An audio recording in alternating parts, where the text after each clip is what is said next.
Assalamualaikum warahmatullahi wabarakatuh. Selamat pagi anak-anak. Alhamdulillah, Ibu senang sekali bisa bertemu dengan kalian. Alhamdulillahirrahmanirrahim. Assalatu wassalamu ala asrofil anbiya'i wal mursalin wa ala alihi wa sahbihi wa barik amma ba'du. Alhamdulillahirrahmanirrahim, kita masih dapat berkumpul, masih diberi kesehatan untuk berkumpul pada kelas pada pagi hari ini.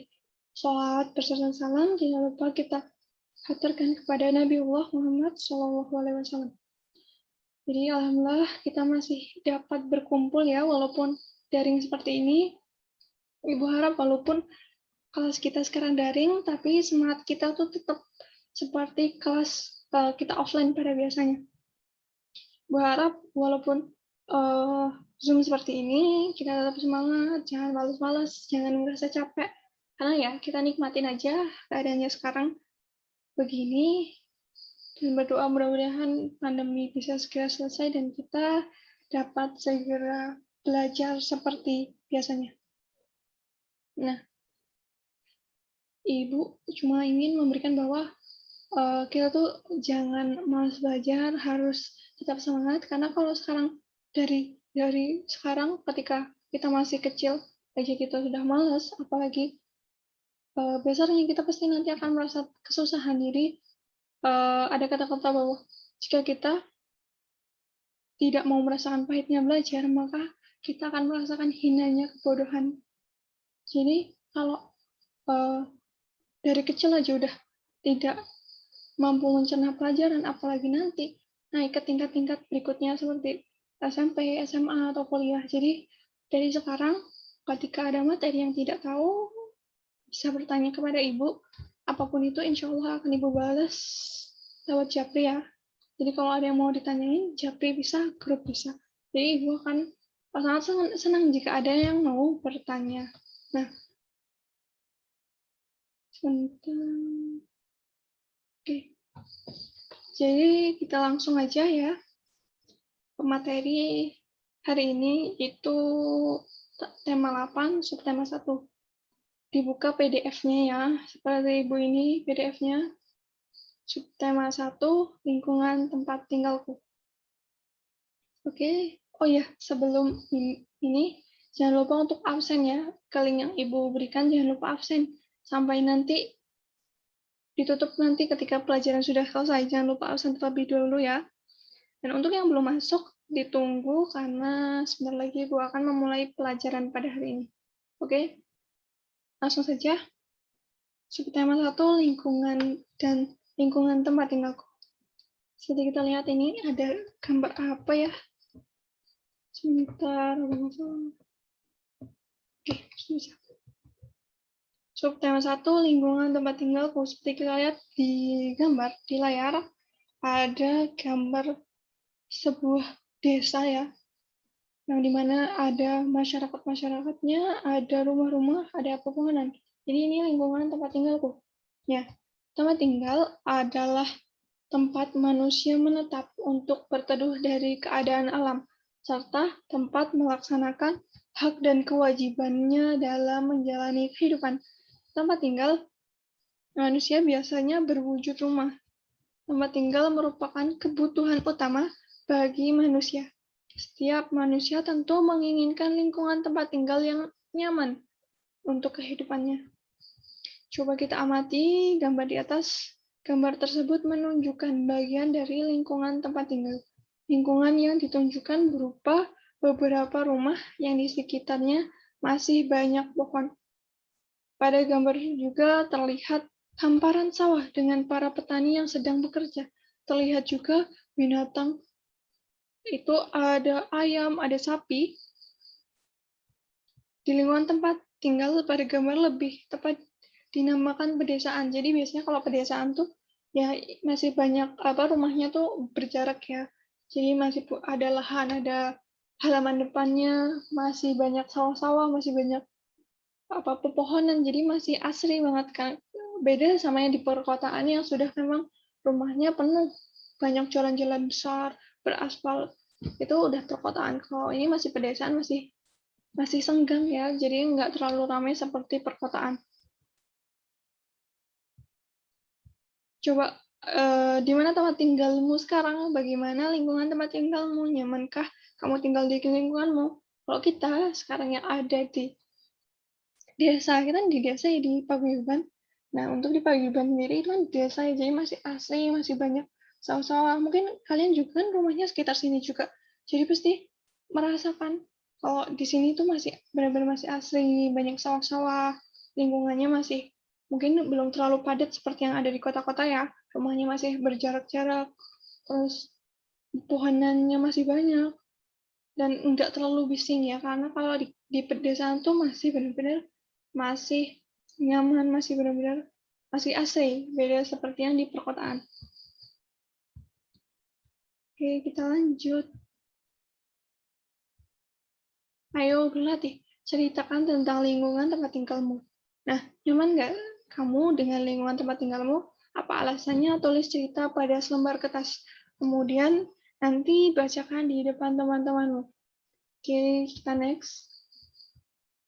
Nanti mungkin bisa ditulis, bisa dibacakan untuk pertemuan nanti di akhir atau pertemuan berikutnya ya. Kita lanjut aja sekarang ke materi selanjutnya. Aku dan keluargaku, ada seorang anak tuh, aku dan keluargaku berasal dari Jawa Barat. Di Jawa Barat terdapat banyak tempat wisata. Di antaranya Telaga Warna. Apa kamu pernah mendengar cerita asal mula Telaga Warna? Ayo kita cari tahu. Jadi, sini ada cerita Telaga Warna. Akan kita bacakan bersama-sama.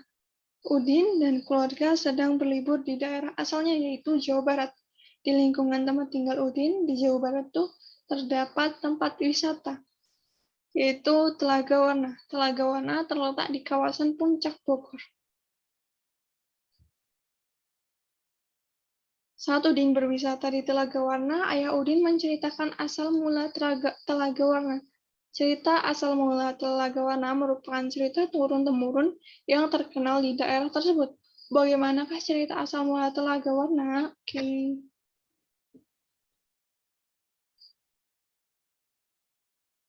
Cinta.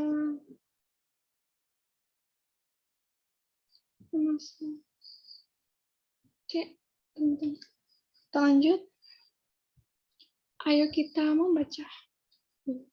Terbuka. Bacalah cerita asal mula Telaga Warna berikut. Coba lihat di PDF kalian atau di layar sudah ada gambar Telaga Warna. Jadi, asal mula Telaga Warna. Dahulu kala, di Jawa Barat ada raja dan permaisuri yang belum dikaruniai anak. Padahal mereka sudah bertahun-tahun menunggu.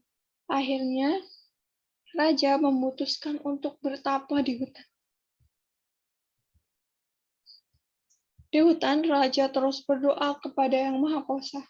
Raja meminta agar segera dikaruniai anak.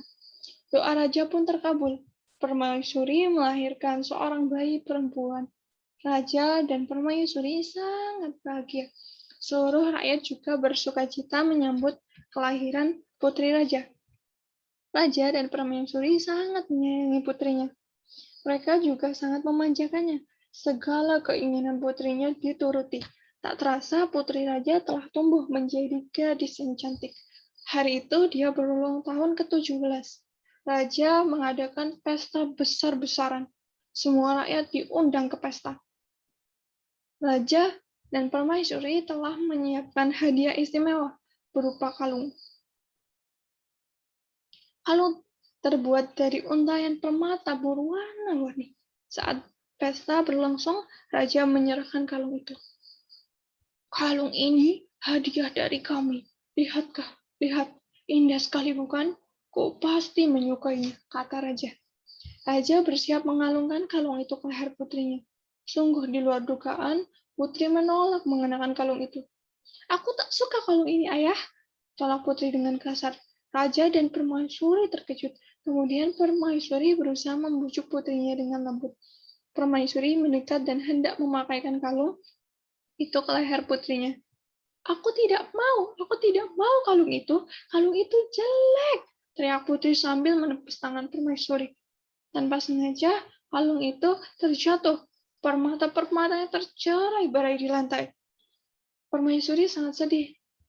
Permaisuri terduduk dan menangis. Tangisan permaisuri menyayat hati. Seluruh rakyat yang hadir turut menangis. Mereka sedih melihat tingkah laku putri yang mereka sayangi. Tidak disangka, air mata yang tumpah ke lantai berubah menjadi aliran air. Aliran air menghanyutkan permata-permata yang berserakan. Air tersebut mengalir keluar istana dan membentuk danau. Anehnya, air danau berwarna-warni seperti warna-warna permata kalung putri. Kini, danau itu dikenal dengan nama Telaga Warna. Nah, itulah tadi cerita fiksi atau cerita hayalan dengan judul Telaga Warna. Oke, kita jawab pertanyaan yang disediakan di sini. Ada pertanyaan apa saja? Yang pertama, siapakah tokoh-tokoh yang terdapat dalam cerita tersebut? Untuk menjawabnya, kita hanya perlu mengingat atau melihat dari teks yang ada, yaitu tokohnya ada raja, permaisuri, sang putri, dan para rakyat. Tokohnya itu ada raja, permaisuri, sang putri, dan para rakyat. Ya, tapi yang utama ada 3 itu, raja, permaisuri, dan sang putrinya tokoh. Lalu lanjut ke pertanyaan kedua. Di manakah raja melakukan pertapaan? Coba tadi kita ingat-ingat, tadi raja melakukan pertapaan di mana ya? Untuk menjawab, kita hanya perlu melihat teks yang tadi atau mengingat teks yang kita baca. Jadi, raja tuh bertapa di hutan, seperti yang ada pada teks. Di manakah raja melakukan pertapaan? Jawabannya adalah di hutan. Apa hadiah yang disiapkan raja dan permaisuri untuk ulang tahun putrinya? Jawabannya adalah kalung yang berwarna-warni. Dari mutiara yang berwarna-warni yang sangat cantik. Jadi dijawab kalung aja sudah benar sih. Oke, nomor 4. Mengapa permaisuri bersedih dan menangis? Mengapa? Karena anaknya yang berlaku kasar atau bisa dibilang tidak menghargai apa yang orang tuanya berikan. Seperti tadi yang si putri menolak dengan kasar hadiah dari orang tuanya dan tidak menghargai, tidak menyenangkan kedua orang tuanya. Jadi dijawab dengan tidak menghargai apa yang diberikan orang tua juga sudah benar. Kasar atau sikapnya tidak baik juga benar. Jadi itu jawabannya sudah benar untuk kalau menjawab itu ya. Bagaimana sifat putri dalam cerita tersebut? Sifat putri yaitu sifatnya adalah tidak menghargai orang lain atau sombong. Bisa dibilang sombong ya sifatnya. Karena mungkin terlalu dimanja oleh orang tuanya. Jadi sifatnya dia sombong, tidak menghargai, tidak menyenangkan orang tuanya, tidak menyenangkan orang lain termasuk orang tuanya sendiri ya. Sifat putri itu adalah sombong dan kasar. Oke, setelah kita tadi tahu cerita Telaga Warna, sekarang kita menceritakan kembali secara lisan dengan menyebutkan tokoh-tokoh yang ada dalam cerita asal mula Telaga Warna. Jadi sudah ya tokoh-tokohnya. Nah, jika membahas tadi yang cerita asal mula Telaga Warna, nah cerita itu tuh merupakan cerita fiksi. Cerita fiksi atau rekaan sengaja dikalang oleh pengarang. Cerita fiksi diolah berdasarkan pandangan, tafsiran, dan penilaian pengarang mengenai peristiwa-peristiwa, baik yang pernah terjadi secara nyata maupun hanya dalam khayalan pengarang. Cerita fiksi dinikmati pembaca sebagai sarana hiburan. Nah,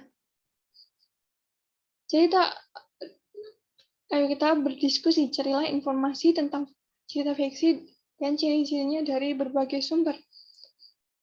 Setelah itu, tulislah informasi yang kita peroleh di tempat yang telah disediakan. Jadi ada cerita fiksi dan ciri-ciri cerita fiksi. Kita bisa lihat cerita fiksi itu pengertiannya bisa dilihat dari cerita yang tadi. Kalau cerita fiksi itu merupakan fiksi itu khayalan atau rekaan yang sengaja dikarang pengarang. Nah, jadi cerita fiksi itu bukan nyata ya, hanya sekedar hayalan atau karangan dari seseorang, bukan cerita nyata. Nah, cerita itu juga bisa berdasarkan dari pengalaman pribadi atau pengalaman orang lain. Misal pengalaman pribadi dia bercerita tentang mengarang, misal dia ingin bercerita tentang kekuatan super. Bisa aja karena cerita itu cerita hayalan yang dia pikirkan, jadi terserah mau itu nyata atau tidak, itu adalah rekaan dia. Nah, atau berdasarkan yang terjadi pada orang lain. Misalnya orang lain mengalami suatu keanehan atau kejadian yang misal mistis. Jadi nanti mistis. Jadi orang lain kita bisa mengarang cerita tentang dia. Jadi nggak harus yang dialami dia sendiri, bisa dialami orang lain. Jadi cerita itu kita olah menjadi sebuah cerita yang bisa dinikmati orang lain. Nah, cerita fiksi itu ciri-cirinya apa? Ciri-cirinya yaitu yang pertama fiksi atau karangan. Jadi hayalan. Cerita fiksi itu ciri-cirinya ya hayalan seseorang atau rekaan yang tidak nyata. Terus ciri-ciri yang kedua itu menghibur ya, tujuannya untuk menghibur. Jadi ketika ada cerita fiksi jangan dianggap nyata, jangan dipikirkan. Wah, apakah benar apa enggak. Jadi itu cerita yang hanya untuk sekadar menghibur seperti tadi cerita Telaga Warna ya. Kalau kita lihat di dunia nyata mana ada tangisan bisa berubah menjadi arus air kan? Jadi itu tuh tujuannya hanya untuk menghibur. Terus yang ketiga ada alurnya. Jadi ada alurnya. Pertama ada kejadian apa, barulah terjadi suatu kejadian itu. Jadi nggak tiba-tiba langsung terjadi Telaga Warna. Jadi ada alurnya. Yang pertama tadi ada kisah seorang raja ya dan permaisuri. Jadi ada alurnya. Dan itu tadi ya ciri-cirinya fiksi atau karangan, lalu menghibur, terus ada alurnya. Itu termasuk ciri-ciri cerita fiksi.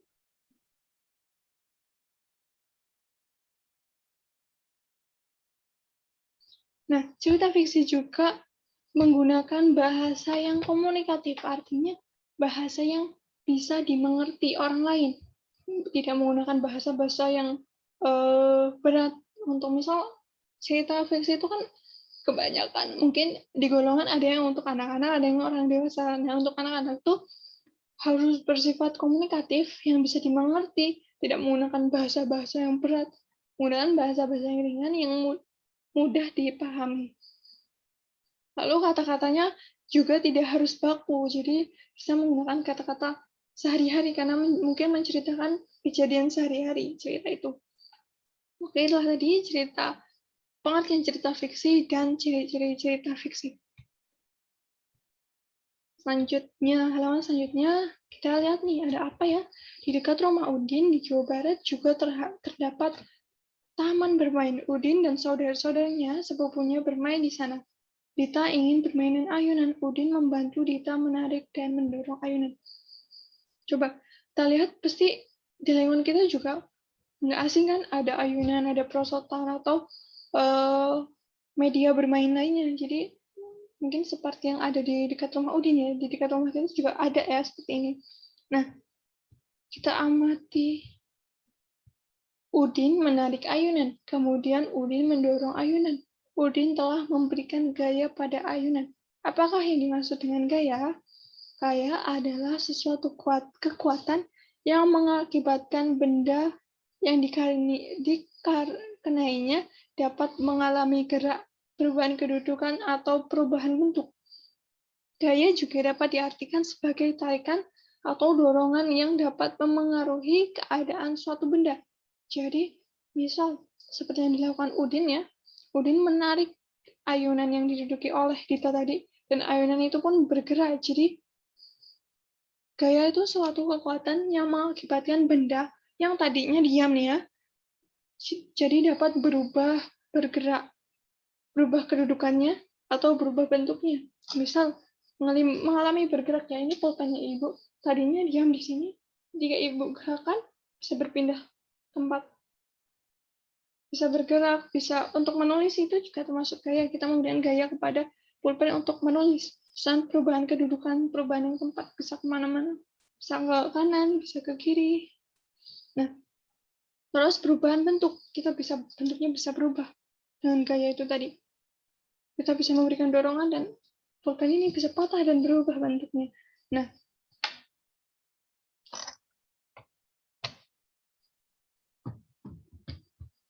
oke, sebentar.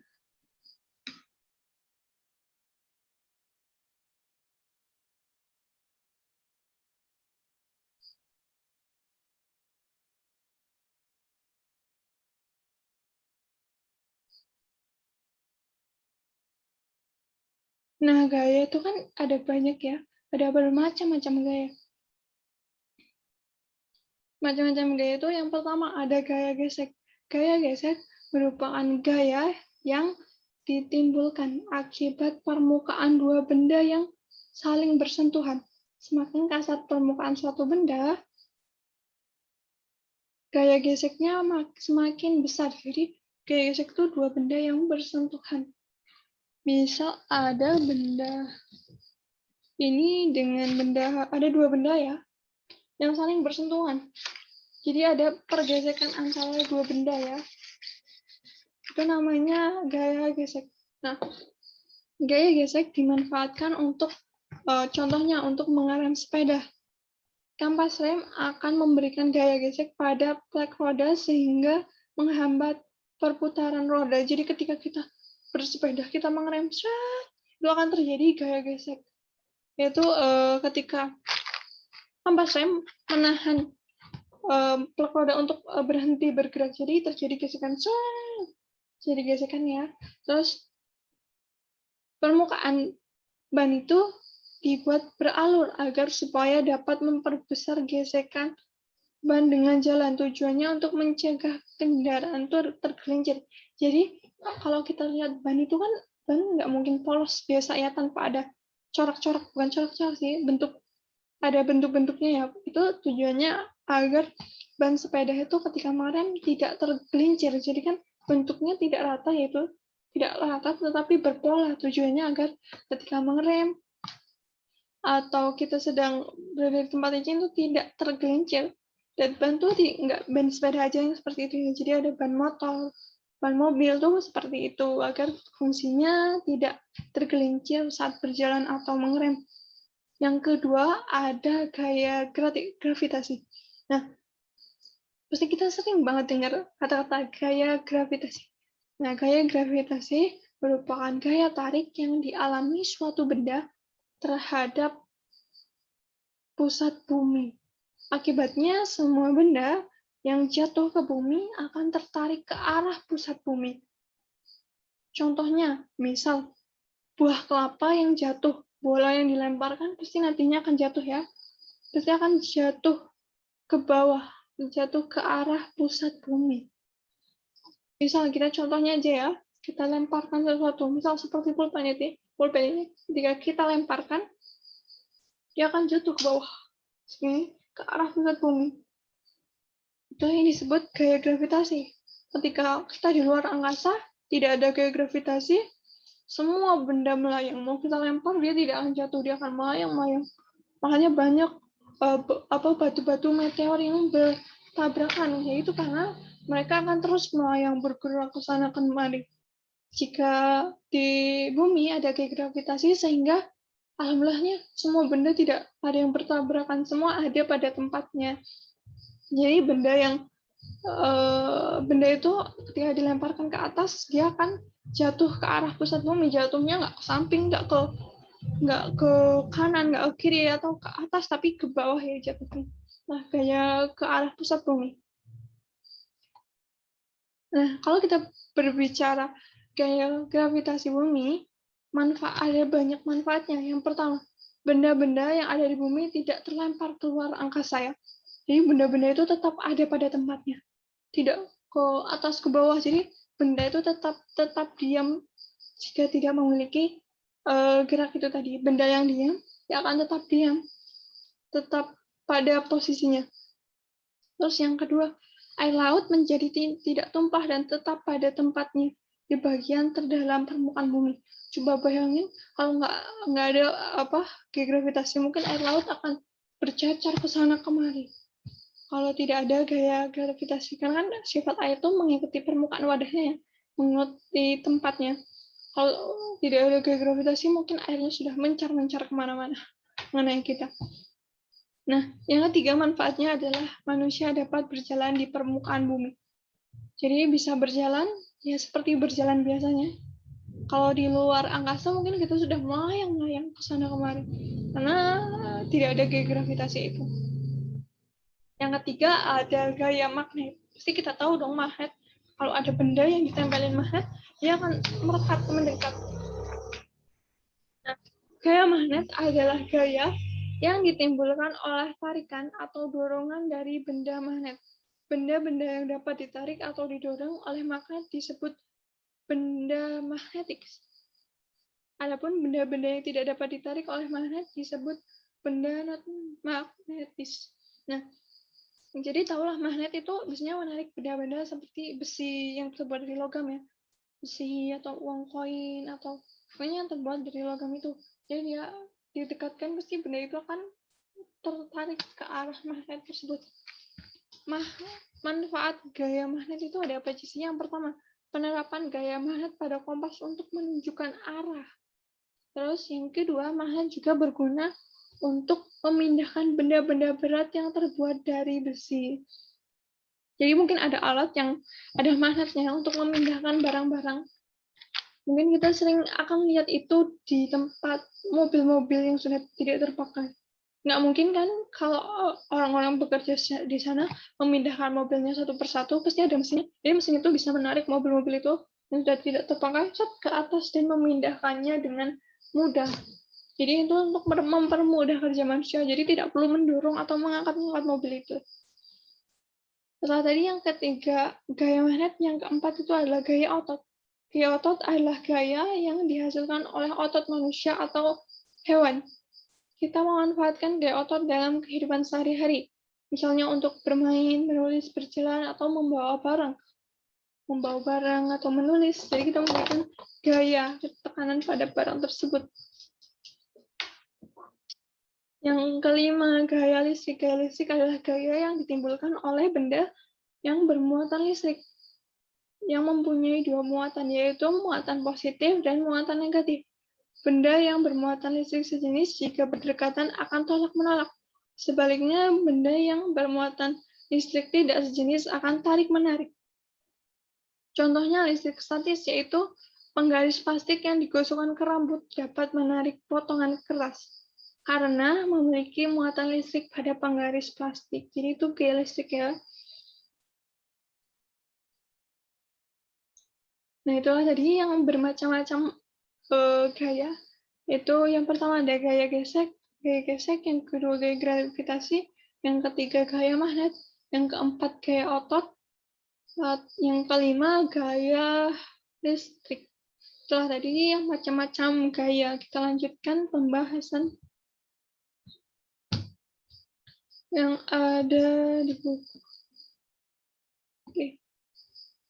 Jadi seperti itu ya, gaya tuh kita pasti melakukan gaya atau memberikan gaya Pak di kehidupan sehari-hari. Jadi tanpa kita sadari kita tuh telah melakukan kegiatan yang berhubungan dengan gaya. Misal kayak kita membuka pintu aja pasti menggunakan gaya. Kan pintu itu benda diam, ya. Membuka menutup pintu itu kita telah melakukan gaya yang berupa dorongan atau tarikan. Misalnya kita mendorong pintu, menarik pintu, itu memberikan gaya atau dorongan atau tarikan pada pintu tersebut. Nah, gaya dorongan atau yang tadi menarik, memberikan gaya dorongan atau tarikan tadi menyebabkan benda yang tadinya diam terus bisa bergerak yang mengikuti arah dorongan. Misalnya kita dorongnya ke depan, benda itu bisa bergerak ke depan. Nah, misal kita contohnya di sini. Misal di sini ada kapsul obat, kita tarik ke atas, maka benda itu akan tertarik ke atas. itu kita memberikan gaya pada dorongan tarikan kepada tutup botol sehingga dapat terbuka. Oke, selanjutnya. Nah, gaya yang diberikan Udin terhadap ayunan yaitu tarikan atau dorongan. Akibatnya ayunan itu bergerak saat ditarik. Nah, saat ditarik ayunan bergerak ke belakang atau mendekati Udin. Saat didorong ayunan bergerak ke depan atau menjauhi Udin. Nah, apa yang dimaksud dengan gerak? Gerak adalah perpindahan kedudukan suatu benda terhadap benda lainnya, baik perpindahan kedudukan yang mendekati maupun menjauhi suatu benda atau tempat asal akibat benda itu yang dikenai gaya. Jadi gerak itu perpindahan. Misal bergerak ke samping itu perpindahan suatu benda. Misal ini benda di sini bisa bergerak ke samping. Perpindahan kedudukan yang mendekati atau menjauhi benda yang diakibatkan oleh gaya. Jadi kita gerakkan ini bisa mengakibatkan perpindahan benda yaitu gerak tadi. Agar kamu lebih memahami tentang gaya dan gerak, lakukan percobaan berikut. Buatlah kelompok yang terdiri dari 3 orang. Kelompok kamu akan melakukan percobaan untuk membedakan gaya dan gerak. Jadi, untuk ini Ibu akan berikan contohnya atau jawaban. Setelah ini Ibu akan melakukan percobaan, di mana nanti kalian akan dibagi menjadi kelompok dan membuat sesuatu yang berwarna ini, yaitu mobil-mobilan dari plastis ini. Untuk yang saat ini, Ibu, kita akan menjawab bersama-sama ya. Jadi ini membedakan, tujuannya adalah membedakan gaya dan gerak. Alatnya adalah meja. Letakkan meja tepat di tempat yang cukup luas. Dorong meja itu. Amati apa yang terjadi pada meja itu. Tarik meja, amati apa yang terjadi pada meja itu.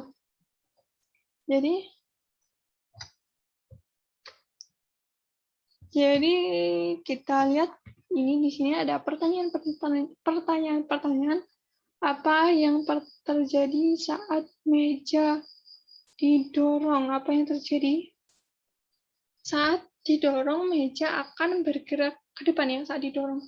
Kita mendorong meja, maka meja itu akan bergerak ke depan. Ke arah kemana arah meja saat didorong? Oke, yang tadi ya, ke arah depan. Kita mendorong, dia mesti akan ke arah depan. Yang ketiga, apa yang terjadi pada meja saat ditarik? Saat ditarik, meja itu akan bergerak. Kita menarik, kita tarik ke belakang. Ke arah mana saat meja ditarik? Yaitu saat ditarik meja bergerak ke arah belakang. Terdapat perubahan kedudukan meja setelah ditarik saat pendorong menarik meja tanpa perpindahan posisi, pendorong meja akan bergerak menjauhi pendorong. Jadi saat kita mendorong, ketika kita diam saja nih, kita dorong sesuatu seperti ini, kita dorong dia ke depan, maka meja itu akan menjauhi kita sebagai pendorongnya. Jadi kita harus bergerak maju untuk terus mendorong benda tersebut, meja tersebut. Kebalikannya, ketika kita menarik, kita tuh harus berpindah. Ketika tidak berpindah, maka benda itu akan mengenai kita. Ketika kita tarik, maka benda itu akan mendekati kita. Dan kita harus berpindah ke belakang, atau tidak kita akan terkena tarikan dari meja tersebut. Meja itu akan mengenai kita ya, jadi meja itu bakal ngenain kita kalau kita nggak berpindah. Sebaliknya kalau dorong, meja itu akan menjauhi kita karena dia akan ke depan. Nah, untuk tugas yang Ibu beri tadi, Ibu akan memberikan contoh percobaan ya, anak-anak. Ibu akan memberikan percobaan yang nanti akan kalian buat sendiri di rumah secara berkelompok. Jadi sebentar Ibu memperlihatkan dulu videonya. Setelah menyiapkan bahan-bahannya seperti pangkas dan plastisin, kita langsung membuat mobil-mobilannya saja. Pertama, kita siapkan plastisinnya yang akan dibuat. Setelah itu kita bentuk sesuai dengan bentuk mobil yang kita inginkan.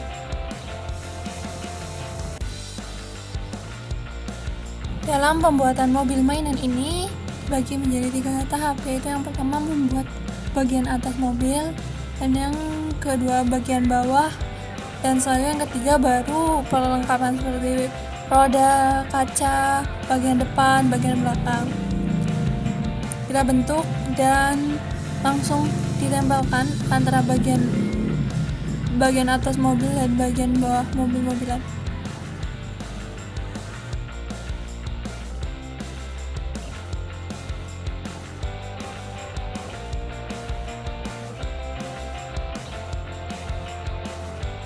Setelah bagian atas dan bagian bawah mobil tertempel, selanjutnya kita buat aksesoris-aksesorisnya, pelengkapnya seperti roda, kaca, bagian belakang, bagian depan. Pertama kita buat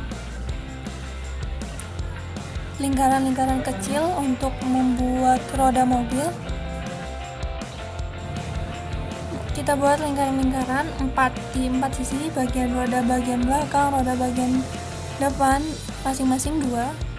Kita bentuk menjadi lingkaran dan menempelkannya pada bagian mobil yang tadi sudah disatukan. Setelah bagian roda terpasang, selanjutnya kita buat bagian kaca depan untuk mobil. Kita buat menjadi seperti persegi panjang, kita buat tipis, lempengan tipis, dan tempelkan ke bagian depan mobil yang sudah kita buat tadi.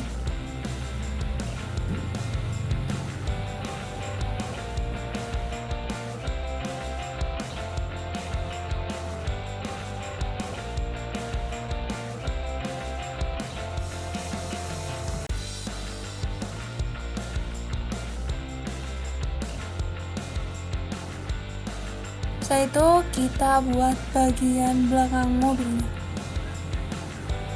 seperti membuat bagian kaca depan mobil tadi.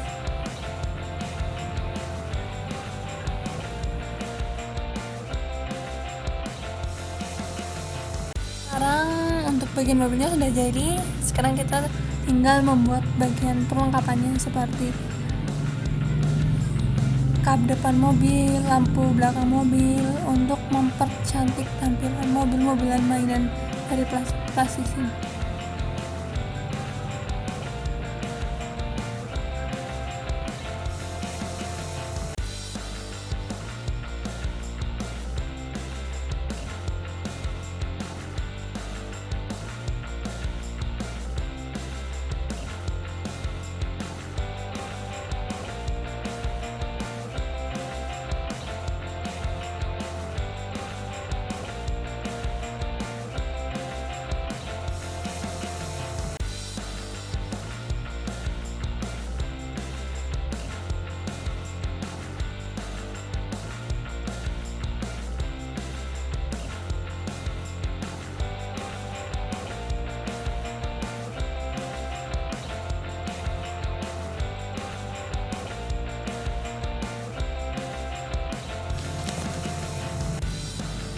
Setelah semua tertempel, jadilah mobil-mobil mainan dari plastisin.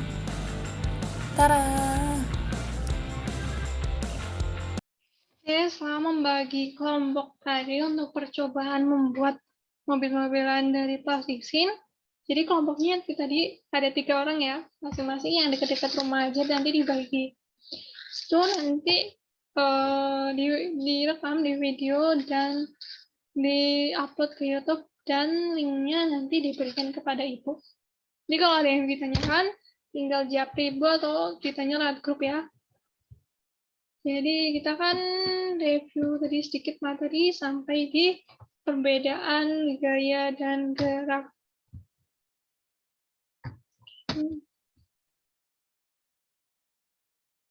Jadi perbedaan gaya dan gerak. Kalau gaya merupakan kekuatan yang menyebabkan suatu benda yang dikenai gaya menjadi bergerak ya.